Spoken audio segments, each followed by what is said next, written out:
Hello and welcome to episode 30 of the Nintendo Review Podcast. Just as I was saying that, I was given a cheers by Lee with his cup of tea. Oh, that was my cue, was it? Sorry. Yeah, it's ginger tea.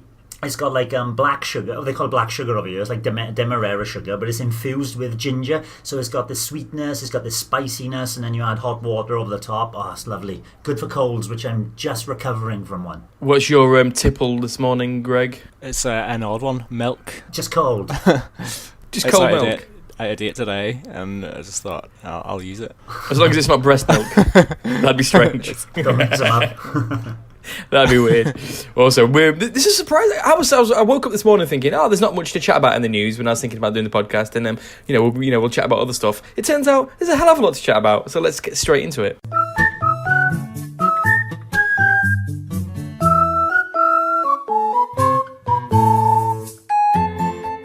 As always, we like to start off with a few games, and any of you Power Rangers fans? We're all a bit too old for that, weren't we? Maybe not, Greg? Mighty Morphin Power Rangers, the original one. I absolutely loved that when I was growing up. Okay, so it was brilliant. Everything after that, not so much. And the last time I came back to England, which is about a year and a half ago now, my son started falling in love with the Power Rangers because he was just sitting in front of the TV for a vast majority of our weeks there. So he fell for it, and we still haven't watched the movie, I think. The new movie's supposed to be pretty good. But other than that, no Power Rangers for me. I thought it was meant to be atrocious. Oh, really? Okay. I thought so. I don't know. I think it just missed me when I was a kid. When I was younger, it just missed me. Power Rangers did. But weirdly, I watched it quite recently. One of the new seasons. They've got a new one on Netflix. So I showed Hugo it. And it's the first time I saw the appeal of it. I was like, actually, it's so stupid and silly and over the and I was like, I can see why it's quite enjoyable. Actually, it was so ridiculous that I quite liked it. Anyway, we're not here to chat about the Power Rangers TV show. We're here to chat about Power Rangers Battle for the Grid, which is a new fighter that's coming to it's coming to all the consoles, but it is coming to Switch in April, and they're promising sort of online play, even cross-platform play and cross-progression as well, so you can have like an account for the game. So it sounds good. But the product manager has reassured us it's not a cheap and nasty mobile port. The fact that he's highlighting that makes me think it probably is a cheap and nasty mobile port. But he said it's been made from the ground up, and we will see about that. And then later, he also said that we've got, and then he highlighted a singular noun. We've got a pro player to help us balance the game. Oh, just one. Okay. Let's hope one is enough. It's going to be great. More fighting games have been announced. Guilty Gear and Guilty Gear XX Accent Core Plus R. That's a good name. Is this a double pack? Or are they selling them individually as well? They are selling them individually on the eShop, but it's in physical version, it would be a double pack called the Guilty Gear 20th Anniversary Edition. Do any of you know why you would get Guilty Gear over Guilty Gear XX Accent Core Plus R? I still can't say it. It's too early. It's like this classic tactic of releasing two games in one, but one of them's blatantly better than the other. I reckon the long one, the hard one to say, Accent Core Plus R, it's got to be the better one, isn't it? It looks like it's a follow-up, but I'm sure there are Guilty Gear fans out there screaming at their iPhones right now. I have no idea. Greg, you look like the kind of guy who likes Guilty Gear. Tell us about it. I've never played a Guilty Gear in my life, and I don't think I'm going to be born with either of these. Yeah, it's so weird. It's like that Blaze Blue or Blaze Blue. Yeah. You see that a lot. And they're meant to be, and this is what they're meant to be, really good 2D fighters. And in another world, I reckon these would appeal to me if I was, if I had people coming over and stuff. Cause I love beating ups. But I'm never going to get it. Did it? I'm tangenting again, but did any of you play the Capcom versus Tatsunoko? Is it on the Wii? Yes. Oh, I'd have loved to, but I didn't. Greg did. I have it. Yeah, I'm like I've said before, I'm not that much of a fighting game fan. But Street Fighter was one that probably, like, as far as fighting games goes, one that I kind of could get into a wee bit because I kind of knew how to do the moves and stuff. So Capcom versus Tatsunoko, or whatever way around it's supposed to be, it was actually pretty good and like pretty intense at times. Good fun. Yeah, really good fun game. RBI Baseball. Oh my god, what is happening to me this morning? But anyway, the 19 is coming to Switch. There's been two previous games for these. I like baseball games. I don't like baseball watching it in any way. I love video game baseball. I don't know why, and I love baseball. I think I was telling you guys on Discord that I was researching into the I don't know how to pronounce it. That Payu Yoku Yaku. The kind of anime baseball game in Japan. Yeah, the pro blah blah blah. Yeah, I was because I do love a good baseball game. But even the kind of mini games in like even the one in Mario Party, the one where it's like the little toy version where you move the characters that you can buy, and also there's another one where, but even like on the old one, you're swinging the Wii remote. I love a baseball game. Do you guys love a baseball game? Except Mario Sluggers, which obviously everyone's gonna love. I never played Mario Sluggers, to my shame. It was because GameCube games. I really struggled with money back then. But yes, I love baseball games. I've been to a few live baseball games because it's massive in Taiwan. We support the Lamigo Monkeys over here in this area. As for baseball games, is this RBI? Because it's MLB Productions, which means it's official sponsored. Is it any good? It's not meant to be very good now. I think that Pro Yaku, which the other one you were talking about, is meant to be, looks very stylized and chunky characters, like Mii characters almost. It's supposed to be a better game. Yeah, it's meant to be great. Yeah, that's why I'm really tempted to pick it up. I think the height of my baseball career has been Wii Sports, and like I absolutely loved the baseball on that. I thought it was really good fun. Even like the wee mini games, like doing the home runs and stuff. That was a really good laugh. The only thing that annoyed me about the actual game of baseball and that one there was if somebody got too big a lead, you couldn't do like a big comeback or something because it would end the game. It would be like a mercy rule or something. It was called. Yeah, it's annoying. Even the baseball on the NES online app played that online. Who did it? We played it, didn't we? I can't remember if it was us two, but yeah, I can't remember if I played online or not, but I've played it quite a few times. My son loves it. So yeah, it's really great. It takes about 17 hours to have a game though, doesn't it? Yeah, full 9 minutes. It's good. But I'm guessing that doesn't appeal to any of you guys. But it did make me think, I won't mind a Mario baseball. If there's another sports game this year, it's not going to be strikers. I want golf. Can't see it being golf. I want golf. I want golf, but I'll take Mario baseball. Anyway, more games. Constructor has finally been given a release date, February the 15th, which isn't even that far away. I've said many times I love a good strategy game. Does this appeal to any of you guys? No, I've got my eyes on what's the other one? Civilization 6. I've still got my eyes on that. If it ever comes down in price a bit and my backlog opens up, that's the You'll one. You'll definitely come down in price. Yeah. Definitely. What are you laughing at, Greg? His backlog opening up, just, I don't know, something about it tickled me. Sexual innuendo. This is for children. Last week I mentioned about Giga Wrecker Alt being potentially coming out. That there's a bit of a rumour, and it's been confirmed, and it's getting a physical release thanks to Limited Run Games, who do amazing work, actually, those guys. We're kind of releasing indies and giving them an opportunity. Although this is Game Freak, so I don't think they particularly need an opportunity to have a physical release of their game coming out. Like all, as we mentioned last week, like all Game Freak games, I have no interest in Giga Wrecker Alt.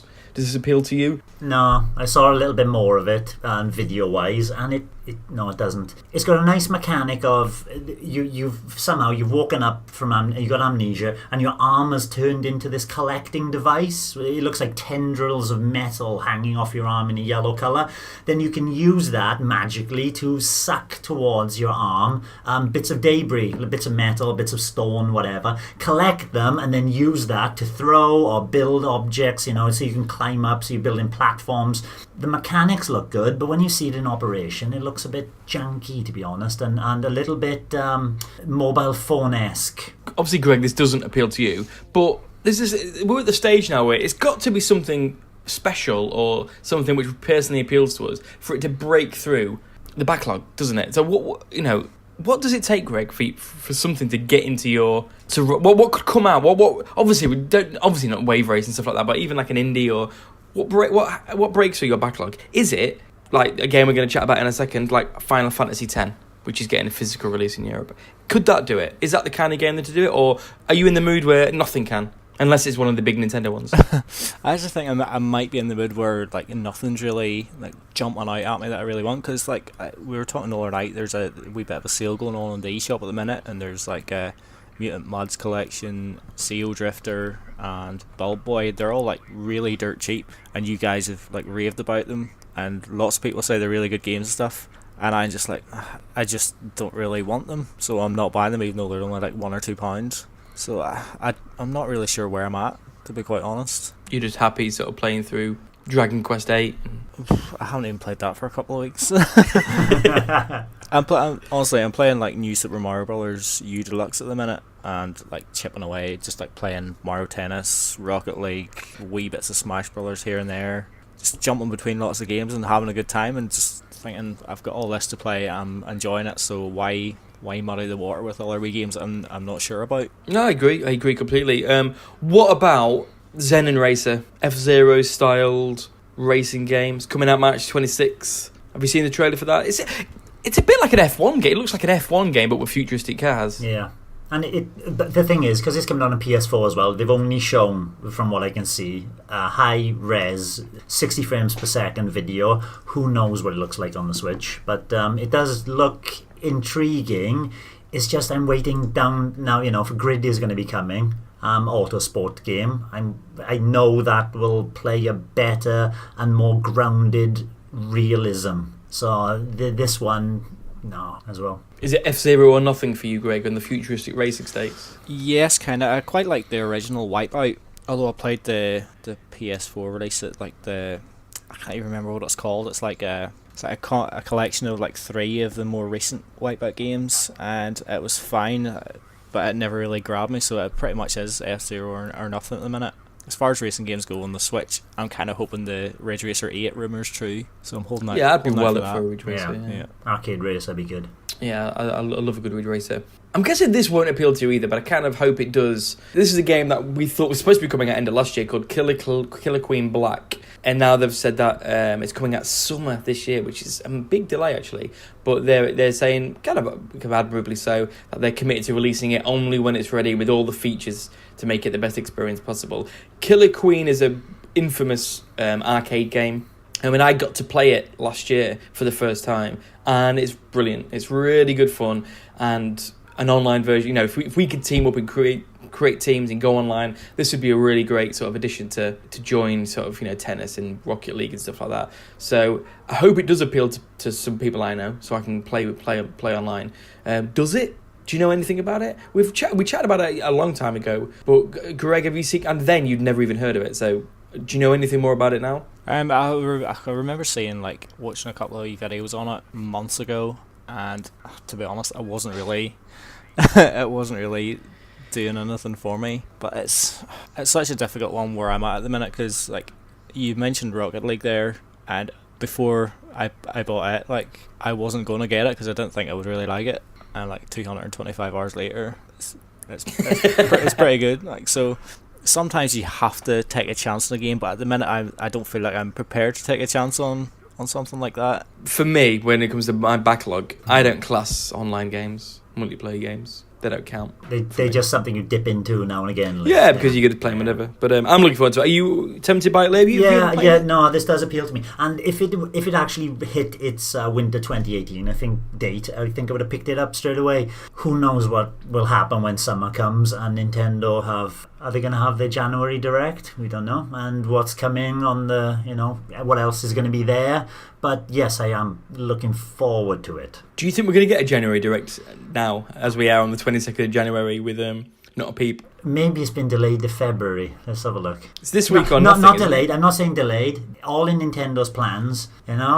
They've planned for a February Direct just to throw people off. And I like when Nintendo do that. Well, we'll see. We will see. As I mentioned earlier, Final Fantasy X and X2, they're getting physical releases, which is nice to see, I guess, if you want those games. Greg, is this... You went from, I'm well interested in the Final Fantasy games to... Are you just definitely in that? I can't be bothered anymore. There's an addition which might interest Greg, because Greg said, I only wanted X, but I didn't want X2. But unfortunately, you're going to buy them both together. If you buy X, this is from the European Square Enix store, by the way. If you buy Final Fantasy X, a 10 HD remaster, it comes on the game card, while X2 then is download only. So it's pulling the same trick as Capcom did with Resident Evil Revelations 1 and 2. Why is that more appealing for Greg? Because he didn't want the X2 clogging up his system. He can only download it if he wants it. Yeah? You can sell that code. The physical one maybe kind of is more interesting, because if I don't like it, then I can sell it on. But at the minute, I'm kind of thinking like the big RPGs are really just trying to get that appeal there. It's difficult, because like you mentioned Dragon Quest VIII there, I can't find the will to go back into it at the moment. So you feel as if the same would happen with this, basically? Yeah, I think so. It's like I've already got loads of RPGs that I still need to play, and I probably will never get around to them. So why keep adding to the pile? That's absolutely fair enough. Right, on to topics that Greg is interested in. Rocket League. You can now play against PlayStation 4 players. Does that excite you? Beating those scumbags, yeah, why not? When you see the Cynet logos on other players, you're like, right, you're more motivated to beat them. Yeah, you're probably going to get an even more difficult game when you're playing those guys, I would say. Why? Well, a lot of them have probably been playing Rocket League longer than they've had it longer. A lot of Switch players. Although obviously there's been plenty of Switch players that obviously have experience of the game before. But yeah, it's a bit more difficult with PS4 players. It's good. Anything that makes it easier to get a game is good. I think. It's a shame Mario Tennis isn't on more platforms and could introduce platform play to help us with that. Do you have problems finding a Rocket League game? We played recently and it seemed all fine. Well, that's because we all played together, Lee, as a private match. We got a game fine when it was full played. It's got better, actually. Yeah, I went through a wee period there where it did seem to take forever to get a game, and then it looked like you were getting a game, and then it would just like cancel out and stuff. One problem I'm having with it at the minute, and have for like a good couple of months now, is the software just closes randomly. And I don't think you've had this problem, Darren, but me and Clownfair on Discord, he's been exactly the same. Anytime mine's just the software's closed, like his has went exactly the same time. Yeah, that is worrying. It doesn't happen loads, and hopefully they'll fix that out. They're pretty good at kind of updating it, aren't they, and stuff like that, so we'll see how it goes. Mortal Kombat 11, they had their event. They showed off loads of trailers and fatalities, and they confirmed that Ronda Rousey was voicing Sonya Blade, which was rumoured. And next week, next Wednesday, January the 30th, they're going to talk about the combat pack, basically the DLC, which seems a bit bonkers that they have this massive event to talk about Mortal Kombat 11, and then say they're going to have another event to kind of talk about all the DLC characters. I think they're going to do a live stream and things like that as well, and so we'll see how that goes. I mean, that's a bit weird, but the game I think is looking great, and they mentioned that it's actually Shiver Studios who are doing the Switch port, and they did Scribblenauts. Okay, great confidence, but they're saying that they mentioned about what I can't remember what it was. It's something about basically the detail in the backgrounds. I think I don't know if it's I'm not going to kind of try and remember what they said about what makes a Switch version possible. Yeah, he said something about polygon count. So obviously, but it's scaled. Yeah. So it's done in, I don't know if it's real time or whatever, but they can scale it quite easily to fit into the Switch architecture. Yeah. And then he added something along the lines of, "Oh, the Switch version's looking great." Yeah, as if he's going to end up as a director, as if he's going to turn around and go, "Oh, by the way, don't buy the Switch one. It's a load of cack."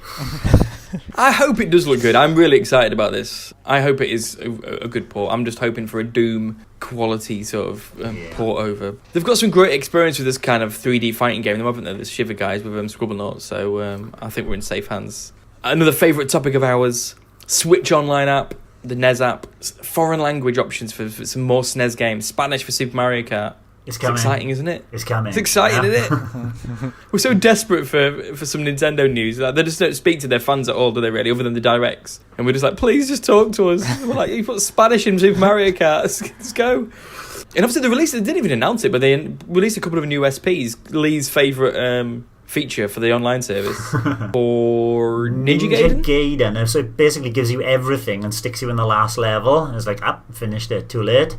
What was the other one? Can't even remember. Don't know. We care that much. Care that much. Yeah, we just want to... Come on, Nintendo. Just sort these SNES games out. We know. We know. So just do it. Just get us excited. We're going to end... Not going to end, because there's loads more news. I keep thinking, oh my God, we need to speed up. Smash is 20 years old. There you go, there's the news. It's 20 years old. I'll tell you what they did. They released this amazing picture there of all the artwork of all the boxes. Absolutely beautiful. And they did a single picture as well of just the Japanese box art for the first Smash. The box art's beautiful anyway, but the way they framed it with the depth of field and the darkness behind is just, if you haven't seen it, get on Twitter and have a look at those pictures. Awesome. It kind of makes me want to get all of them them and line them up in my office or something. I presume you both played Smash Brothers 64 20 years ago. Yeah. Greg? Mm-hmm. And did you love it? What did you think? I can remember seeing it in a magazine beforehand. Similar to Mario Kart as well. My same thinking was, what?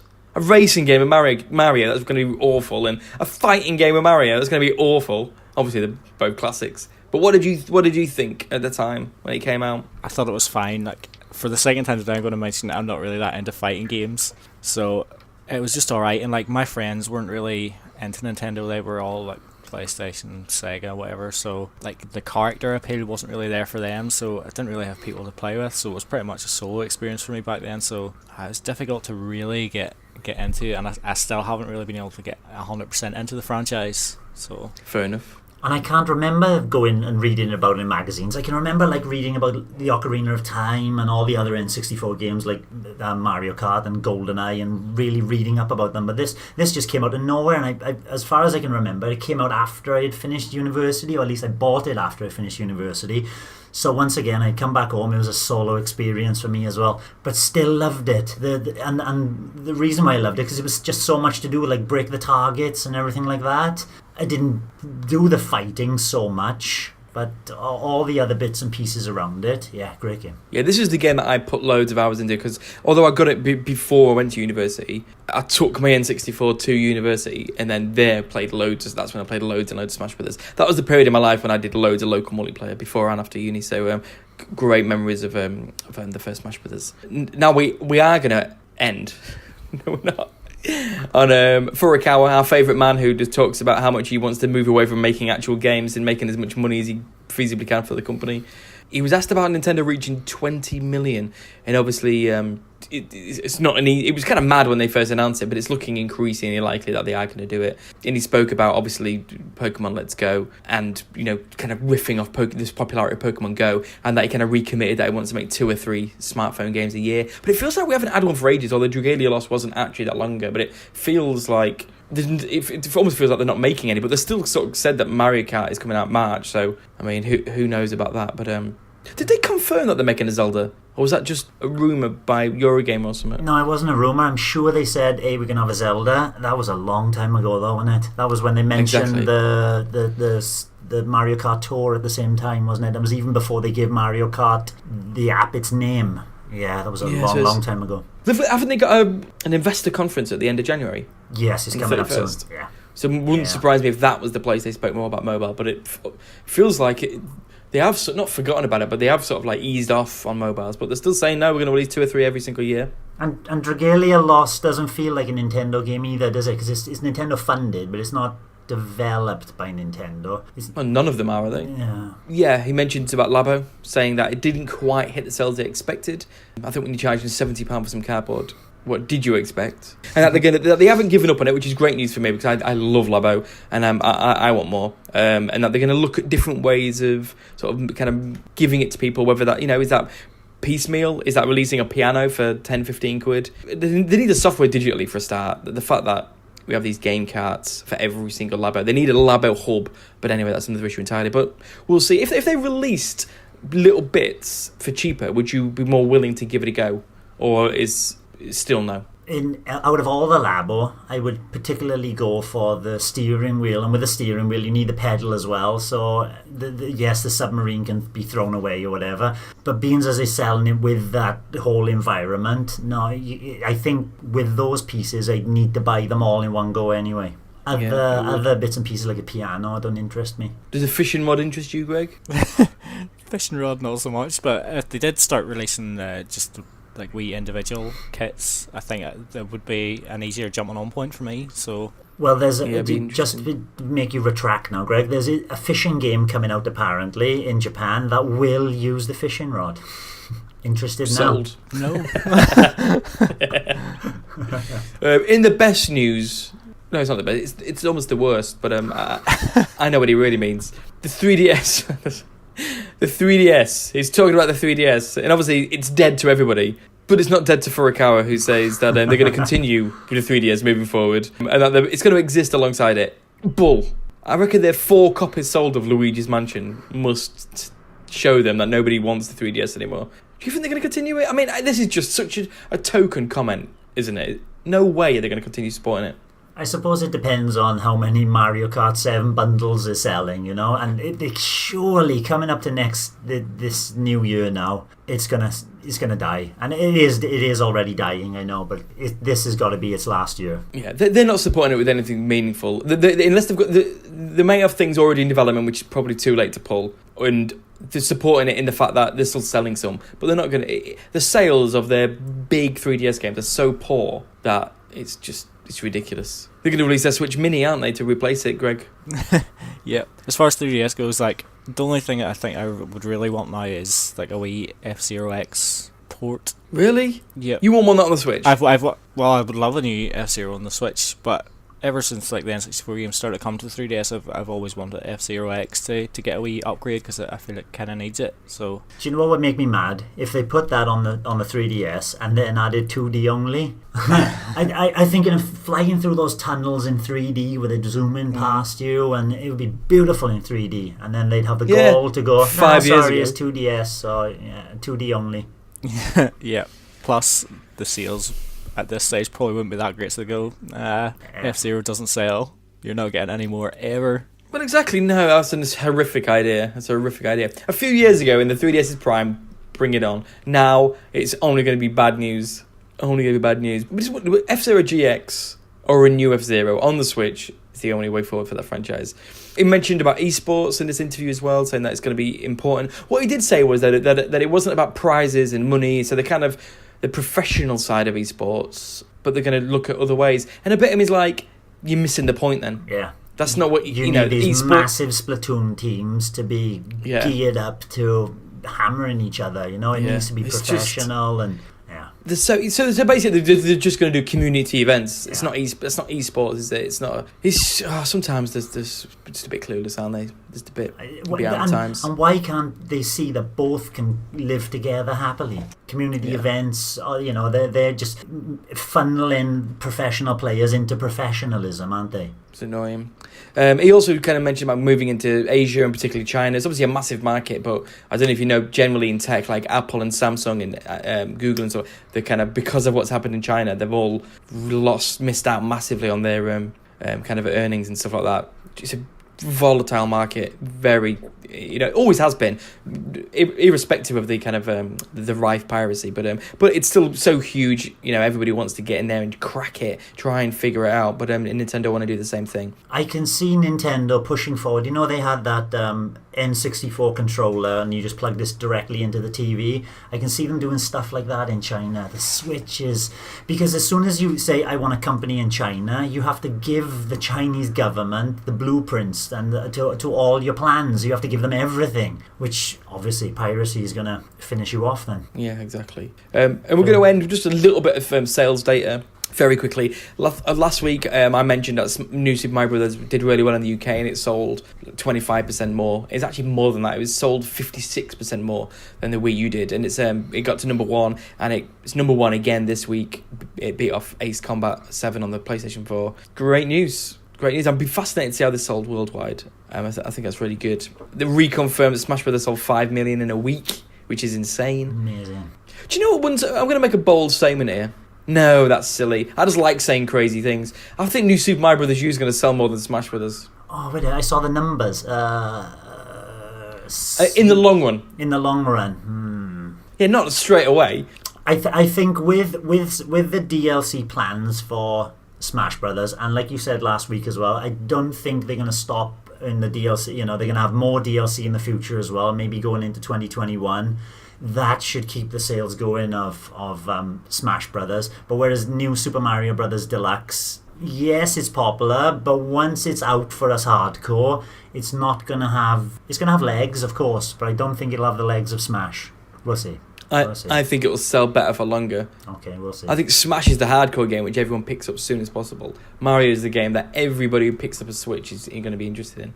I don't know if I actually think it. I just thought it'd be fun to say something a little bit bold and crazy like that. This port of a 7-year-old game is going to sell more than the greatest fighting game in existence.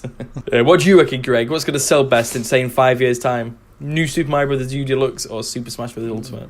I think if you it was got a deciding vote. I think if it was like a full-on new 2D Mario game, then it would sell better than Smash. There's quite a lot of bad blood with with some people with New Super Mario Bros. U.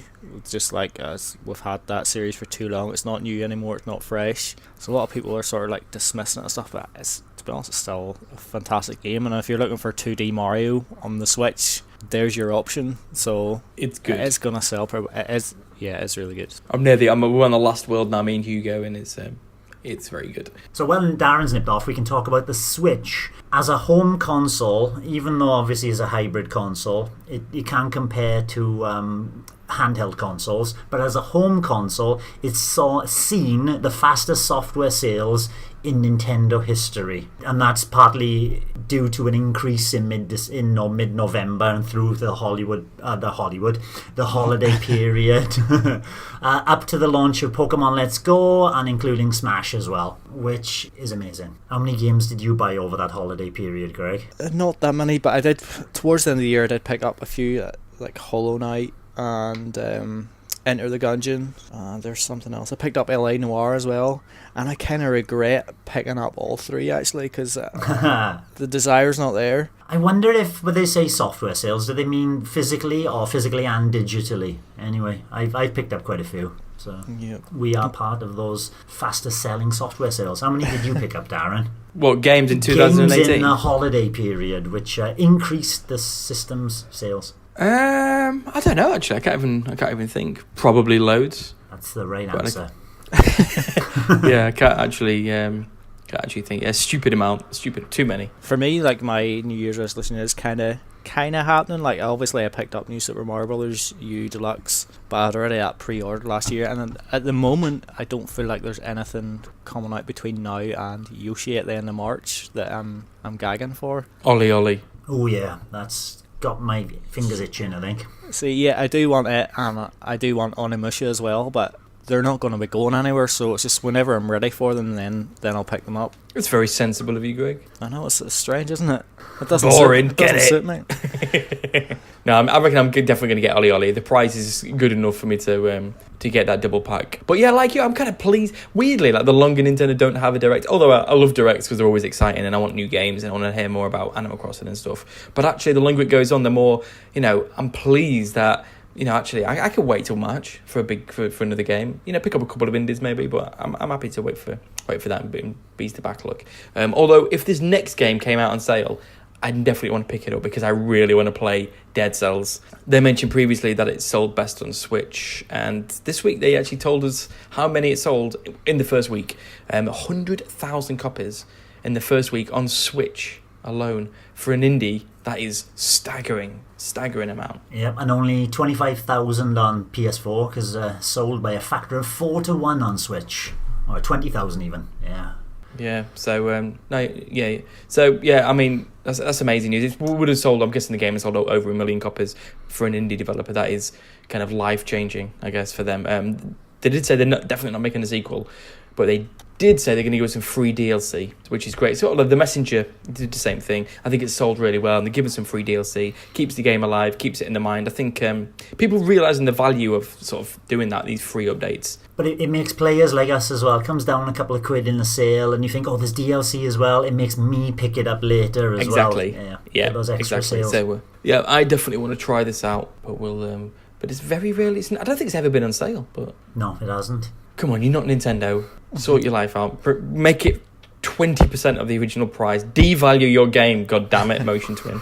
But would you buy it, Greg, if it was on a good sale? Or I'm constantly trying to make you spend money. Right now, no, I wouldn't. If somehow but are you keen on giving it a go? If somehow there's a lull. But there ain't going to be a lull. Yeah, exactly. So it's not happening. I can't see me ever having it, really. Thing is, the lull is happening now. Yeah, this is the lull.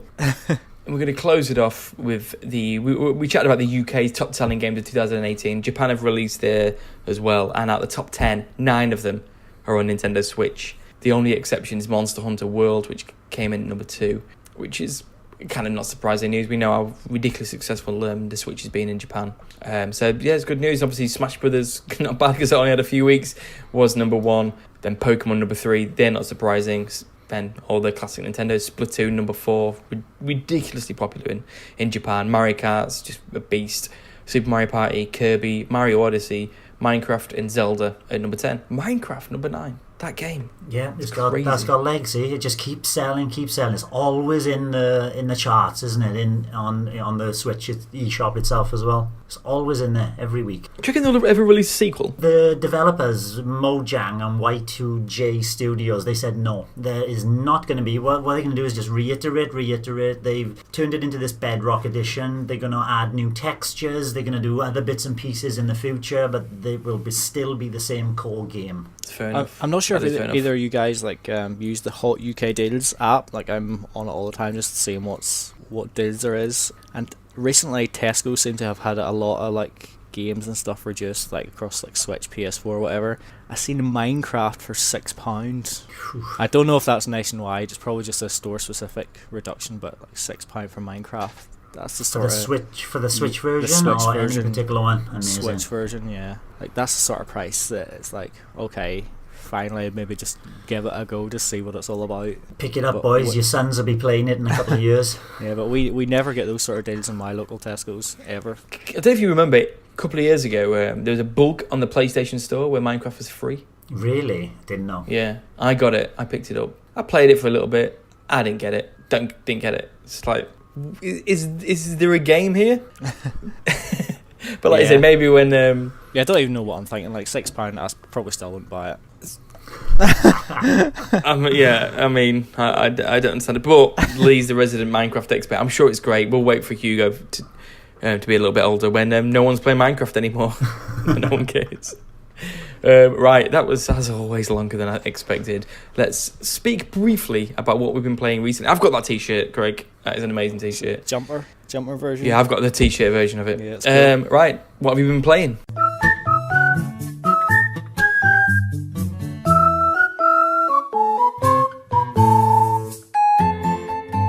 So, Greg, what game have you been playing? I've been playing what I put down as the 9th best game of 2018 when we done our lists last year, and that was the controversial pick of Luigi's Mansion on 3DS.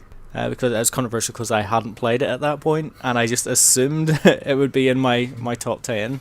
And Charlatan. And now I've played it, and probably would make my top 10. Ooh, so I thought you were going to say definitely. Oof. Disappointing? I think there's several factors. You realise in Luigi's Mansion 2 is infinitely better? Absolutely not. The fact is, I played the GameCube version last year, so it's still extremely fresh in my mind. So in some way, I'm not sure why I ended up picking this one up, because I kind of thought I probably wouldn't pick it up because I didn't need it. But playing it, I expected the controls not to feel as good as the GameCube controller, because obviously you got the analog triggers, the rumble, and generally obviously the controller just feels better. But I found the controls quite awkward at times. I've got the new 3DS model, so you can use the wee C stick on the right side to change the direction of your torch and your vacuum cleaner or whatever. And sometimes it doesn't feel that good. Sometimes I'm pressing it and it's not moving up or down, and I'm not sure why that is. But you can also use the motion controls to change the direction, and that does kind of work. But then the top screen of the 3DS is slightly wobbly. It's not firm in place, so when you're moving it around you just feel it kind of move a wee bit, and that's kind of irritating. The core game is still fantastic. I still think it's better than Luigi's Mansion 2, but what I will say is I don't remember having any sort of control problems with Luigi's Mansion 2. Because obviously it was designed specifically for the 3DS, so in some ways it maybe is a better fit for the platform. Was that designed? But that's designed for the 3DS, not the 3DS XL with the nub as well. So it got away with single joystick use. Is that right? Yeah, that's right. Yeah. I can't even. It's been a while since I played that.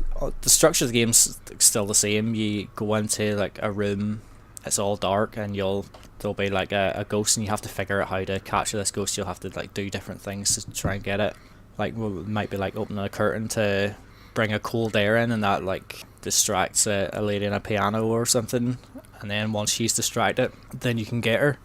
So all that's still there. You've got the map on the bottom screen constantly, so you can see where you are. Although on the map, for some reason it irritates me. You can see which room Luigi is in because it shows the wee Luigi icon, but it doesn't show you Luigi moving around the room. So when you're going through the corridors and you can see doors and stuff, you don't know if you're standing beside that specific door or whatever, so you kind of have to like work it out for yourself sometimes. It's not obviously not a big deal, but for some reason it did just irritate me when I was playing.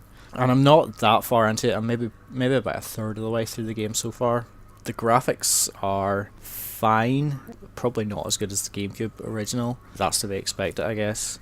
But in some ways, I think I may regret my purchase a wee bit. I like having it there, and maybe in a few months' time, if I gave it a bit more time between now and when I last played the GameCube game, I'd probably be having a much better time with it. I think I'm just maybe burnt out a wee bit on it, and I have the GameCube game there if I ever want to go back and play it, and it's a superior way of playing it. So that's what I was going to ask, because like, I fancy playing through it again. I've not played through it in a long time.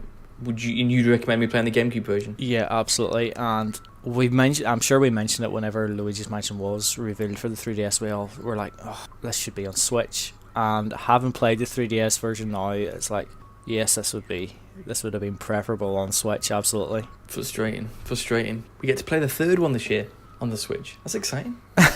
Right, honestly, right now I am not hyped for Luigi's Mansion 3 at all. I really need to see some more of it. And that's purely because of who's developing it? Yes. And it sounds like burnout as well, doesn't it? You played too much Luigi's Mansion in a short space of time. Yeah, I mean, I'm sure I'll absolutely pick it up day one probably, but right now I'm just not in the mood for it, I don't think. Would you be in the mood for a next level Punch-Out or Strikers? Would that excite you? 100%. I know it's annoying, isn't it? It is annoying. Yeah, very good. But I'm well in the mood for playing Luigi's Mansion, actually. I'm sorting my house out and I'm getting all my consoles out. I'm looking over at my GameCubes. I own 3. And I'm like, yeah, I'm tempted to play some GameCube games. Yeah. It really is a fantastic game. Like, if you haven't played it before in the GameCube, you don't have a GameCube, and you do have a 3DS, like, absolutely 100% pick it up, because it is a great game. But for you who's got it on the GameCube and played it within the last year, it's been like, oh, actually, it's too much. That's fair enough. I'm going to talk about what I've been playing, because Lee always takes about 20 minutes, so I'm going to be very quick, because I've not been playing anything new, really. I've just been playing loads and loads of games, like playing loads of Smash Brothers, Mario Tennis, Rocket League, FIFA. I've been playing loads of vertical games. I've been playing Ikaruga and Danmaku 3. Danmaku 3 is amazing if you like shoot 'em ups. But the game that I've played a lot of and actually seen all the screens of, so I'm going to be very quick, is Donkey Kong Arcade. I've been playing a fair bit of that. And I've played it before, but I've never really played it before. Giving it a good go. And obviously I've only ever played the NES version, not the arcade version. So it's been great to see screens I've never ever seen before on the game. And I've been playing it quite a lot. I'm doing I don't know if you know in the arcade classics, they have sort of a variety of modes. So they have the high score mode is basically like you have you get like one coin and then you see what score you can get and then you join a leaderboard. So I've been playing loads of that. And what's annoying about it is that I didn't realise this, you can't pause it or anything like that. If you pause it, you're not allowed to upload your screen. Oh, that's cool. That's good. So it's like being in the arcades. You put your coin in, do the mode, and play it. There's loads of times where I paused it. I even paused it on where you put your name in for the high score. So I finished it. Doesn't count. Put my name in on the high score, and I accidentally pressed pause, and then I had to reset. I was like, oh my god. That's my highest score. Can you imagine breaking the high score? You get the world record, yes, I just beat I got the world record, and then someone comes along and presses the pause button. It was absolutely brutal. So I've just been playing loads and loads. They also have a caravan mode where you got 5 minutes and like the best score you can do in 5 minutes, and then they got uploaded as well. And obviously the game has got 3 different versions: the Boogie original, which has never been released, and then the later version it's called, which is the version that everyone kind of knows, and then the international version, which is the one that we would have got, but it's the later version which everyone sort of plays. There's different versions of each, so I've been playing that. So there's not much to say other than it is an absolute classic. It is still really good fun to play, and it's been weirdly satisfying playing the sort of same levels over and over again and getting a little bit further and getting a bit better and going higher up the tower and then going through each round and stuff. I've not got to the kill. I don't know if you know, but there's a kill screen in Donkey Kong, basically. So how it works is there's 5 levels. Well, 4, and then there's a 5th later on, but there's a 4, and you climb 25 metres each time to get higher up the tower, and then eventually you kind of dismantle, like break the tower down for Donkey Kong. And then it basically just resets, and it gets harder and harder and just keeps resetting. And then I think it's if you do that 5 loops around, it gets to a screen and you just die. So it's like a thing Nintendo did where it just stops looping. It pauses for a couple of seconds and then it's game over. It's called the kill. It's like a famous sort of kill screen. And I've never got to that, and I never will get to that. The game is rock solid. But I've just, like I said, it's the only game that I've kind of played, seen all the screens, got quite far into it. I'll keep playing it. It's really good fun. But other than that, just the same old games. I'm just in the mood to dabble, just to keep dabbling into loads of games. So that's what I've been playing. Lee, what have you been playing? 2 games, but the first one I want to talk about is a puzzle game. I thought, Darren might be interested in this one. It's called NeonWall. Picked this up in another sale, and it's basically this very bright, colourful primary colours for light. So it's red, blue, and green, RGB. And it's about a ball that is continuously rolling across the screen from left to right or right to left, because you can double back and everything. And your sole goal is to get this ball safely to its destination, the end point at the end of the level. And these colours play a very important part, because there's 3 colours. Each Joy-Con, because you play with the Joy-Con in each hand, it's got gyro sensing, and you're pointing at the screen. You can see 2 lines coming into the middle of the screen from your Joy-Con, from where you're pointing. You move them around the screen. And so one of your Joy-Cons will be assigned one colour. For example, the left Joy-Con could be red, and then your right Joy-Con could be blue. And then your ball is the 3rd colour, so your ball is green, for example. And then by clicking the sticks, the analog sticks in, of whichever Joy-Con you want, it swaps the colours between that Joy-Con and the ball. So you can see what colour your Joy-Con is, because the laser that's shooting out towards the screen is the colour of the Joy-Con. So you've got a red laser, oh my god, there's a green ball, I need to change it to red. You click the stick, it switches over, the ball's red, my Joy-Con's green. Sounds very simple, but because you're trying to manipulate this ball in timed events, you're trying to get as fast as you can as well, because there's online leaderboards. The red ball then travels faster on a red block. So you want to click, there's a red block underneath me, I click it so the ball's red, it's moving faster. Or there's a green block coming up, right, I time it, I click on it, it's green, it's moving faster. Simple so far. And then all of a sudden, it adds these elements of colourful transparent platforms. So if you're a red ball and there's a red transparent platform, the red ball will fall through it. So you have to change the colour, the ball, to a different colour so it can travel across the platform. Now these platforms tend to mean that if you fall through the platform, it's an instant death. So most of the time you'll be electrocuted and you go back to the checkpoint. So you're kind of like, I'm in a red zone now, I want a red ball to speed me up, so I got a red ball. Oh no, there's a red platform coming up, I have to change over, click to a green, whatever colour, and then, alright, and once I've traversed that red platform, I can click back to the red, and so you're constantly, it's really frustrating in the fact that you're just constantly trying to think, what colour is this Joy-Con, oh my god, and you're doing it within a time limit basically, because you've got until the ball gets to that certain area before you have to think, I have to change it, change. Now, that's the kind of simple mechanics it introduces within the first 6 levels. And as far as I can see, there are over 70 levels in the game. I've got nowhere near finishing it because I nearly threw the Joy-Con through the TV screen. And then by the 7th level, you're starting to pat your head and rub your stomach at the same time. They add these blocks in, which block your way. So now you can use the Z triggers to shoot the blocks as long as it's corresponding to the colour. So not only have you got to manipulate the ball the right colour and making sure it's not falling down, so you're changing it to a different colour, which is already messing up your head. Then you've got to change your Joy-Con. There's a red block in front of me, I've got to change it to the red colour to shoot the red colour as well. So you've got these 2 things, and it seems really simple, but by the 7th level, already it's just got so messing with your mind. And if you've got 3 lives per level, so if you die 3 times, you go back right to the beginning of the level. There are checkpoints. The levels are quite long, unfortunately.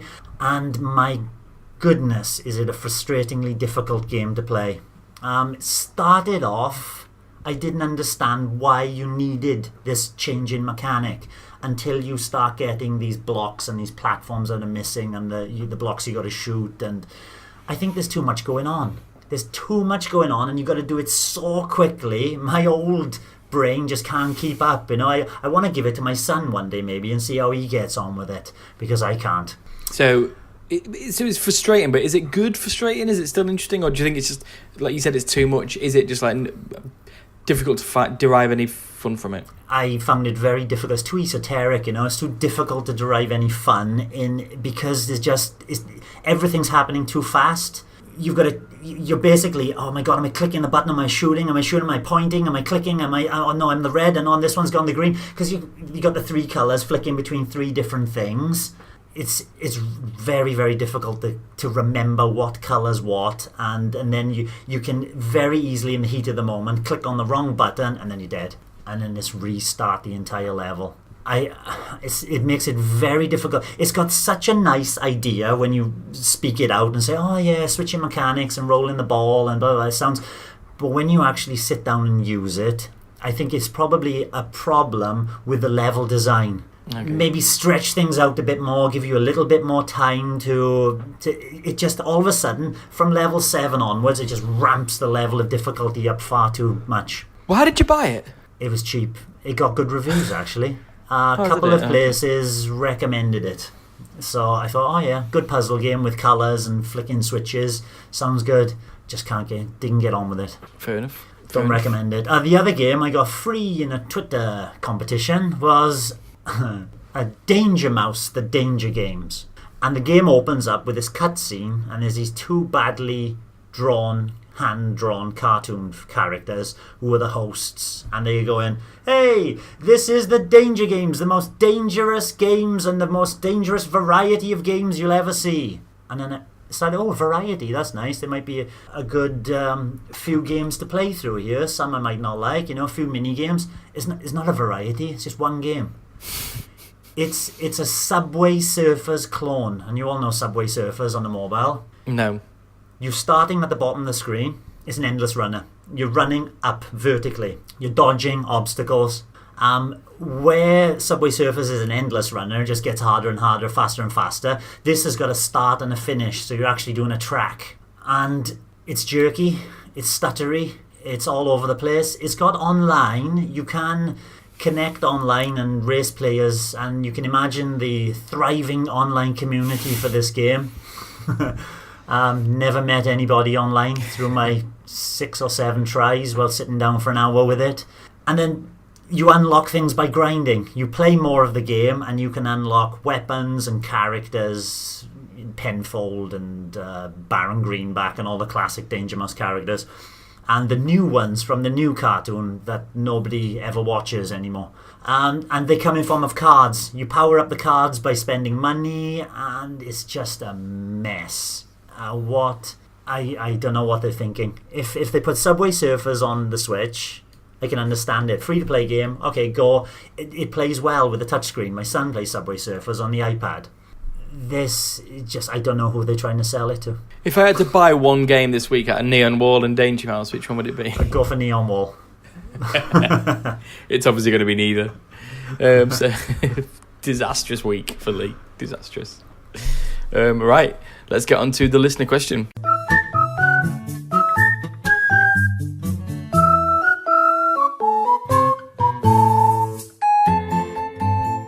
So Mac DeRuse, he's asked a question before from our Discord channel. He said, how would you guys rank the main Yoshi games, not the spin-offs, and where do you predict Crafted World will end up in these rankings? And he even gave a list of the games for us to choose from. It's interesting. Okay, he said, so Yoshi's Island, Yoshi's Story on the N64, Yoshi's Universal Gravitation, or Topsy-Turvy. Is it? What was that called in Europe? Topsy-Turvy, wasn't it? Oh, okay, I don't know. Never played it. Yoshi Touch and Go. I mean, that's a spin-off, isn't it? I'd classify his it as a list spin-off. is It's like one level, isn't it? It's like an endless runner. You say Yoshi's Island, Yoshi's New Island, and Yoshi's Woolly World. God, when you write it as a list like that, you're like, oh god, that is a pretty horrific list, isn't it? So, rank them. Rank is weird. No spin-offs, but here's a couple of spin-offs thrown in anyway. List. So, obviously... Am I right in thinking none of us have played Topsy-Turvy? Nope. I have not played Topsy-Turvy. No, I haven't played it. No, so that's already bottom of the list, I guess. Or maybe by default, top of the list. I'll go first because I realised, looking at that list, I've realised that I just haven't played Yoshi games. I've played 2 of that list. And I know I would love Yoshi's Woolly World, and that would probably make it to the top of the list. But I haven't played it, so it can't be. So the 2 games I have played are Yoshi's Island and Yoshi's Touch and Go, both on the DS. God. Yoshi's Island goes first, Yoshi's Touch and Go goes second, and there's my top 2. I liked Touch and Go, but I was kind of obsessed with DS games at the time. Like, I just loved how different it was. It's definitely a spin-off though, Mark. Greg? To be honest, number 1 was like easy for me. Woolly World, 100% top of the list for me. I legitimately think it's a great game, Yoshi or otherwise. It's fantastic. Looks great, plays great, and the co-op's really good in it. Second on my list is actually that spin-off you're talking about, Yoshi Touch and Go, because I really enjoyed it as well, and like you, probably just really obsessed with the fact that it was so different to other things at the time. Loved using the touchscreen to direct Yoshi around. It's really good fun. And then a game that's third on my list is one that I'm honestly not all that keen on, but when you compare it to the rest of the list, it kind of has to be there, and that's Yoshi's Island on the Super Nintendo. People love that game. I've tried to play it. But you've not played this version, have you? I haven't played the Super Nintendo version. I've played the Game Boy Advance version, but it's not going to be different enough that it's going to somehow change my feeling towards it. I can't imagine how the Super Nintendo version would be so much more amazing that it would make me think, oh, this is actually a fantastic game. It's just the way a lot of things in the game work. Like, obviously you've got Baby Mario and then he goes off and so you're chasing after him. That's fine. It's a wee bit irritating and stuff, but like there's the things like the collectibles and stuff. I've never ever wanted to try and 100% the game, because like you know whenever you like the wee stars come out to give you more time or whatever, and they're all bouncing around, you have to collect them, and some of them just like fall off the edge or you can't get them, or when you're trying to get it you'll hit an enemy and then there Mario's off again. It's just like I find that sort of stuff really frustrating. Or like in some ways it's a wee bit of an irritation in New Super Mario Brothers as well. It's like I hate things kind of being like invisible. So like, you know those wee like wine cloud things, I'm not sure what the name is for them. I hate that some of them are just hidden and you'll just stumble upon them. Now sometimes they're kind of like you expect something maybe is there, so you'll find them that way, but other times it's like, oh, I've just triggered that. I would have had no idea that was there, and that really annoys me. And also the fact that the red coins are slightly disguised as well, just in amongst the normal coins. That's annoying as well. The ones that are invisible that you have to go over and then go back and pick them up are an abomination. Yep, agreed. It makes you realise how bad Yoshi games are. Yeah. Because even if you think about the spin-offs... Apart from Yoshi's Woolly World, I don't want to play any of them again. Yoshi Safari? Yeah, chat about that? Yeah, it's not amazing. It's like... Yoshi Story would have been fourth on my list, and again, it's not a great game. In some ways, you can kind of compare it a wee bit to like Lilac Wars, I guess, or it's one of those games where you kind of like it sort of makes you want to play through it again and again because it's quite short, and looking for the watermelons and stuff to get yourself like a higher score and whatever. That's kind of what it's all about, and for me that wasn't really of interest to me at the time. It was more like just getting through the levels and just collecting whatever fruit was there. Then Yoshi's Island DS, which we already know I'm not that keen on Yoshi's Island, and this is just like slightly worse than that one. And then Yoshi's New Island is worse still. Yeah, even worse. I mean, I wouldn't say they're terrible games. They're just not exceptional. They're so bang average, aren't they? They're just... And they keep making them, and they are not making a wave race. How does that make you feel? But like I say, Woolly World is legitimately good, and I think Crafted World will be really solid as well, but probably not quite that top tier. So that bit of the question, you think Crafted World is going to be better than Woolly World or not? I have a feeling it will be second on my list behind Woolly World. It'll definitely be first on my list because there's you've nothing not else played about any it. of them. So how about you, Darren? For me, similar, Woolly World is easily the best. I'm just gobsmacked at how bad Yoshi games are. In my mind, Kirby games are worse, but they're not. Kirby's got better batchy games in this. It's Woolly World and then the SNES Yoshi's Island as being the only ones.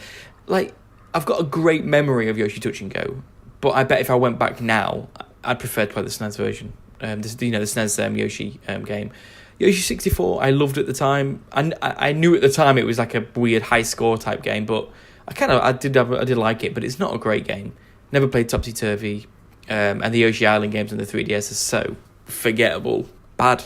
Yoshi's Woolly World really is since Yoshi's Island on the SNES so they went 20 years before making another decent Yoshi game, basically. Yeah. For me, with Crafted World, I kind of hope it has like a similar control scheme to Woolly World, because you know the way in Yoshi's Island you have like when you're going to throw an egg, it brings up the Wii marker and it starts rotating up and down, and then you have to stop. That annoys me as well. Yeah, I'd never liked that, but in Woolly World, I always played with the Wii remote sideways, and all you had to do was hold the button in, and then you could tilt the direction. It was so fast and fluid. Do that, release the button, and then off the egg shoots. So I'm hoping there's something similar in Crafted World. I'm sure with all the gyros in the Pro Controller and the JoyCons, I'm sure they'll have that as well. I don't think so. I would hope so, but the thing that worries me slightly is, Darren, you mentioned the Woolly World, the 3DS version of it there. There's a demo of the 3DS version, which I've played, and the tilt controls aren't responsive enough.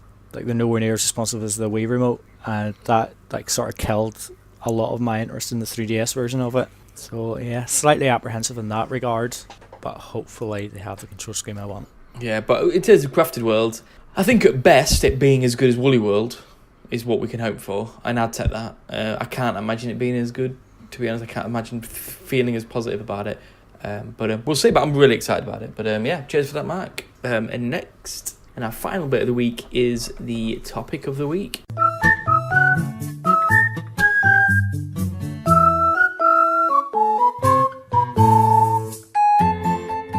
And this week, it kind of came through a discussion on our Discord channel, and I think one of the members there kind of chatted about it.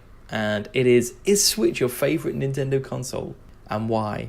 And if not, what does it need to do to get there? It's a bold comment, considering it's not even been out 2 years, and we're all old and played through all the classics, except you, Greg, and the NES, obviously. But so I think it's a bit excessive to sort of like say, is it your favourite, and if so, why? But even the kind of the potential of the system as well. So, Greg, it obviously isn't, but what would it take for the Switch to be your favourite console?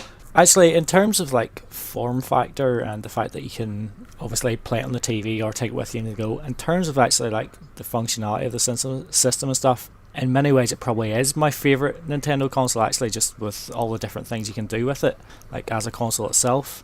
But like you say, like it is quite early on, and there's loads of games that sort of would need to happen probably for me to consider it my favourite Nintendo console, because obviously the Nintendo 64 is my top one at the minute. And when I look through games, like even we've got Breath of the Wild, but when I compare it to Ocarina of Time, I think I had a better time with Ocarina of Time. Mario Odyssey, obviously a fantastic game. I'm not sure, I'd be hard pushed to say it's better than Super Mario 64.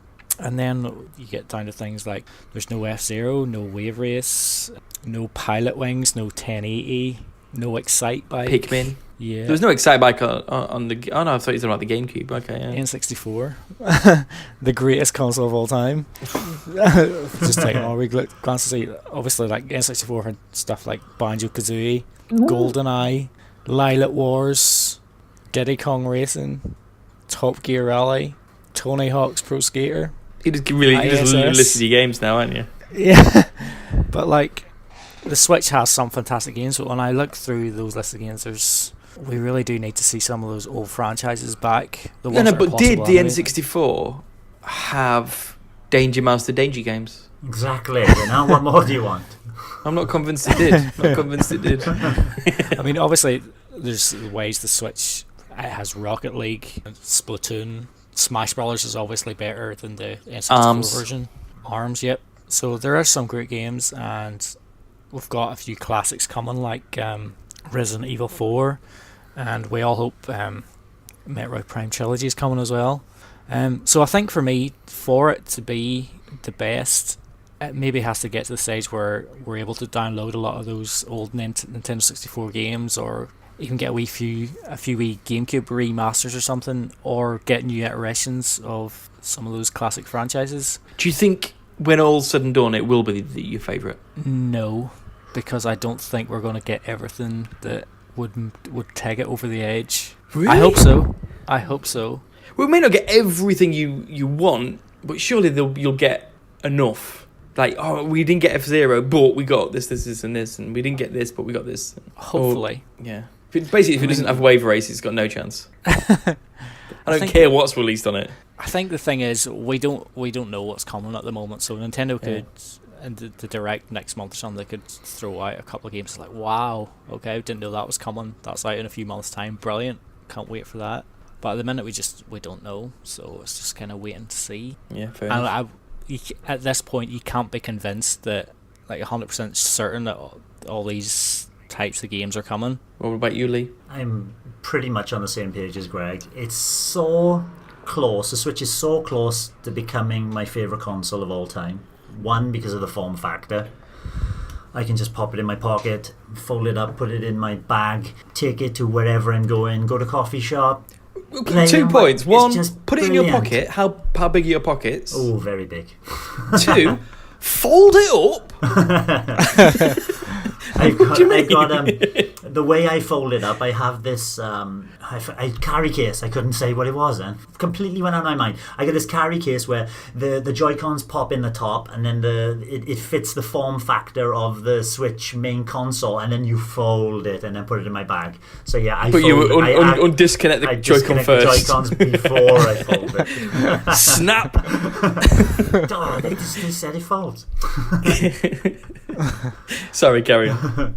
So yeah, it's so close to being my top console, and all the reasons Greg said. It's got awesome multiplayer games on. Yes, it needs a few more. And thinking of my past memories, the SNES games I played with my brothers, like Street Fighter and Super Mario Kart and Super Tennis, and all those games we used to love playing together. Then through to the N64 multiplayer games, GoldenEye, Mario Kart 64.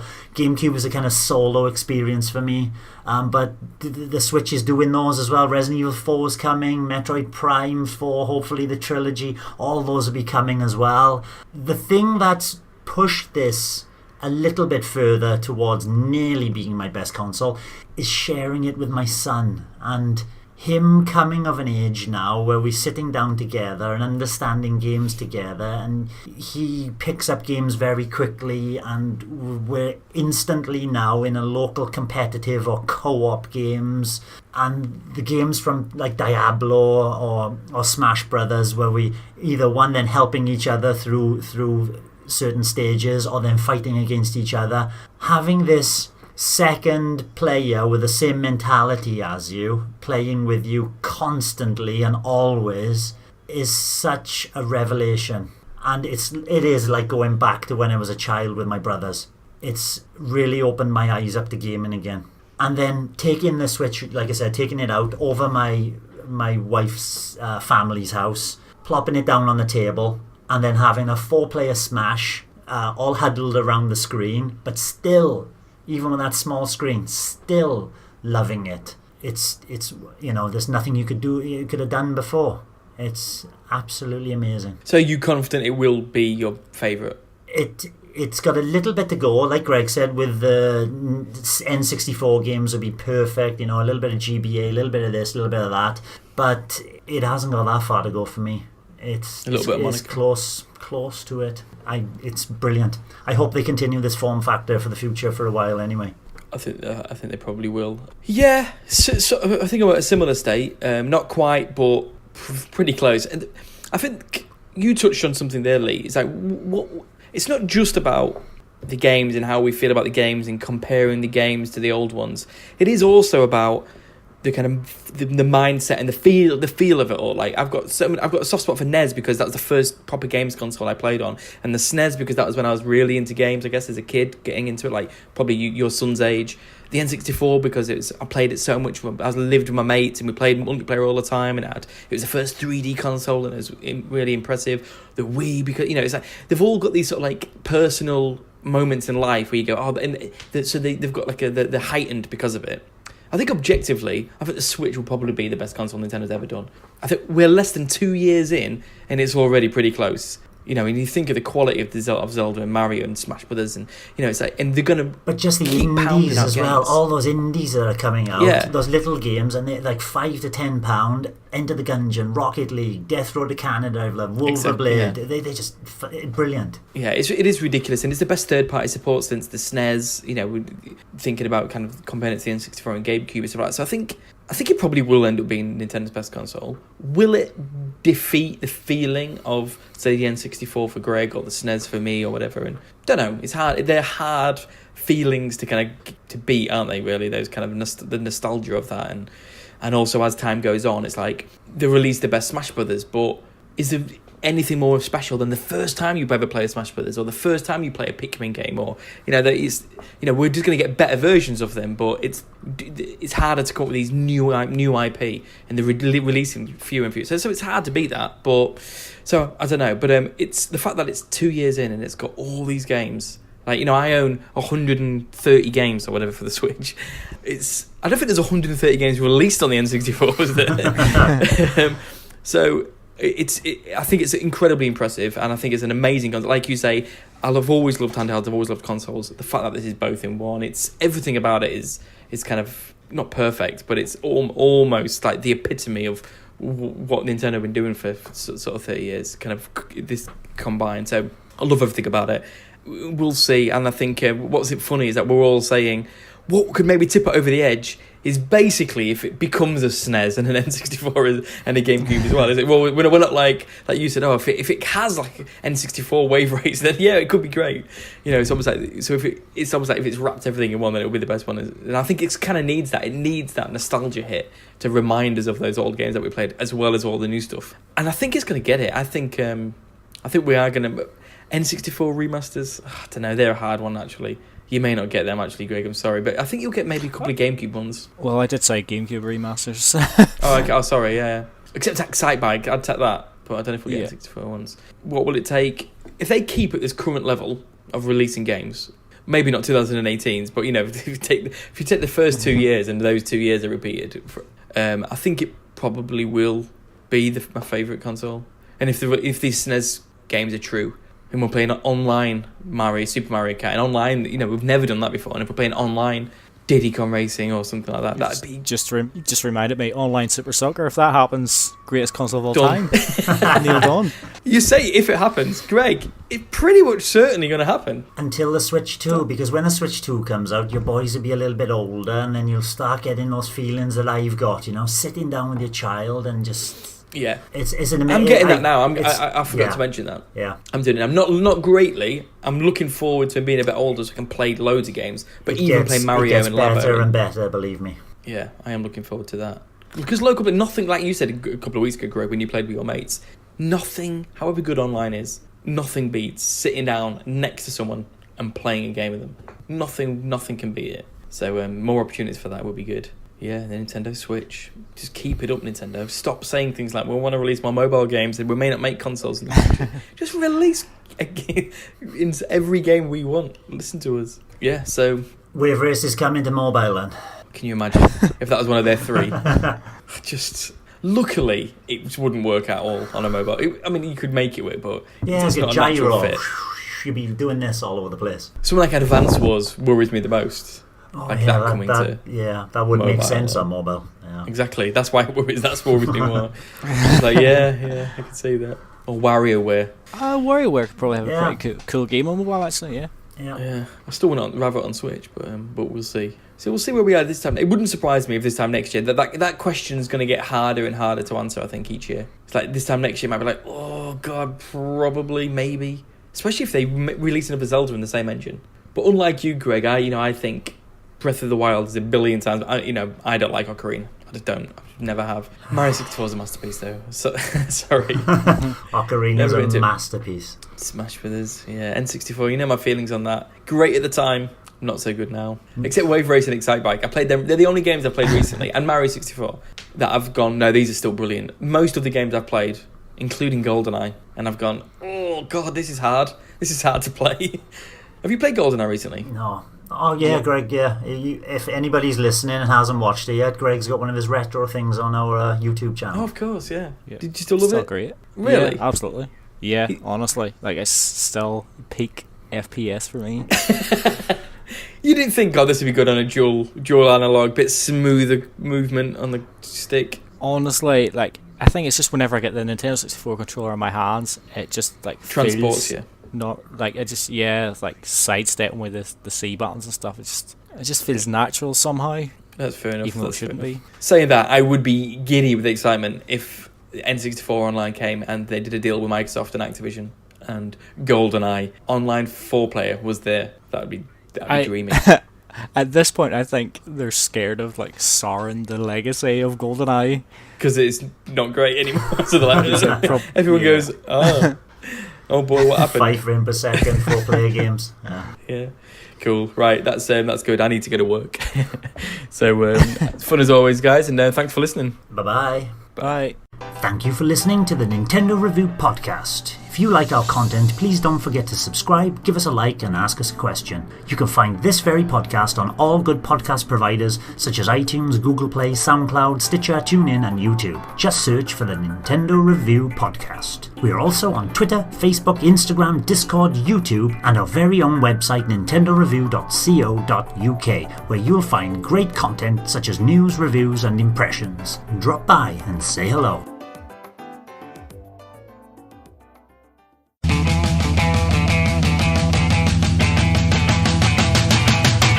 Podcast extras!